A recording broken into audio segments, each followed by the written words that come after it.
Dan juga teman-teman bagi yang masih alergi tidak mau makan daging kambing, ini pemahaman yang salah. Bahkan saya dengar di Indonesia ada yang mengatakan kambing makanannya orang Arab. Ya.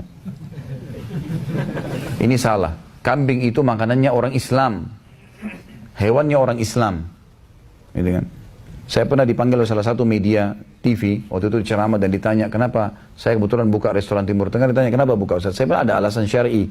Alasannya lebih agama, lebih kepada spiritual.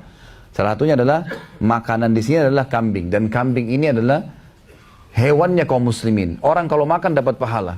Heran dia, kok bisa dapat pahala Ustaz makan kambing? Saya bilang ya, saya punya 3 alasan syar'i juga.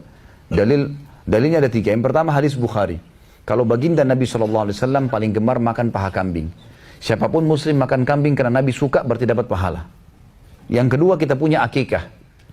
Mau orang Arab, turunan Arab, lahir anaknya, atau orang bule lahir anaknya, yang penting dia muslim. Orang hitam dari Afrika lahir anaknya, orang Melayu di Asia Tenggara lahir anaknya. Kalau laki-laki 2 ekor kambing, anak perempuan 1 ekor kambing. Tidak kenal dia suku dari mana. Bisa diganti nggak akikah dengan hewan lain?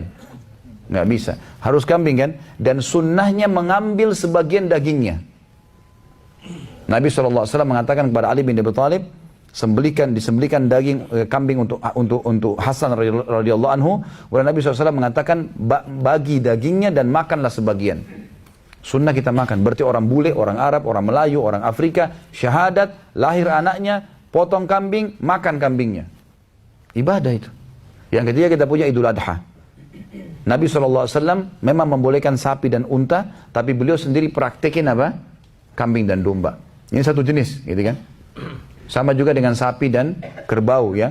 Tapi kerbau ini didahulukan, kalau ada sapi, sapi dahulukan. Tapi karena dia sejenis sama dengan kambing sama domba. Sebagian ulama mengatakan masalah itu. Jadi ini lebih afdal. Dan teman-teman sekalian, kalau ada yang mengatakan makan kambing itu menyebabkan darah tinggi lah, kolesterol lah, ini semua isu. Mana buktinya? Nggak ada buktinya. Saya tahu orang-orang di Saudi 7 tahun saya tinggal di Madinah. Ada orang 80 tahun tiap hari makan kambing. Nggak ada darah tingginya itu. Jadi yang jadi masalah sebenarnya adalah di kambing itu bumbunya. Garamnya yang lebih, minyak yang banyak. Kita di Indonesia suka pakai santan. Wajarlah itu. Bumbunya jadi bukan daging kambingnya. Kalau bau, dianya tidak tahu masak. Loh iya. Sembelihannya tidak sesuai dengan syar'i.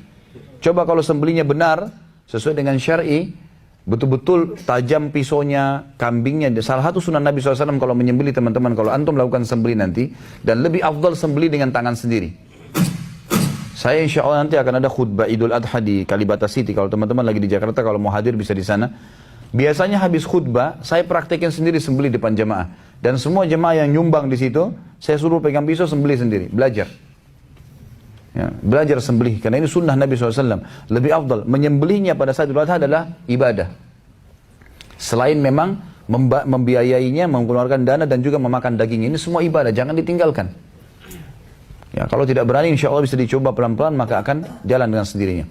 Baik, kalau disembelih dengan syar'i, setelah disembelih diputus 2 urat saraf besarnya, kemudian dibiarkan tergeletak jatuh darahnya, dan pada saat dikulitin pun harus digantung bagian ya kakinya, supaya darahnya netes semua.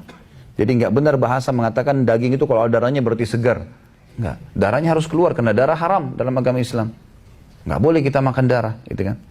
Dikeluarin semua, kemudian insya Allah dimasak dengan cara yang benar, insya Allah nggak ada masalah. Saya sendiri praktekin di restoran saya buka, alhamdulillah sampai sekarang tidak pernah ada orang yang masuk mengatakan baunya bukan bau kambing ya. Nggak ada bau sama sekali. Karena hanya sembelihannya sesuai dengan syar'i, dan kita cuci bersih sebelum masak, selesai. Jadi setelah masalah bau segalanya tidak benar, gitu kan? Kita tidak bicara masalah jeroan, karena jeroan memang umumnya sudah ada masalah, tapi kita bicara masalah dagingnya. Allah alam. Dan kita tahu juga susu kambing adalah susu tersehat di dunia. Ini bisa dibaca itu di chat, teman-teman sudah tidak asing lagi. Kita bisa chat di Google tentang masalah informasi manfaat daging kambing atau susu kambing untuk manusia, itu besar sekali.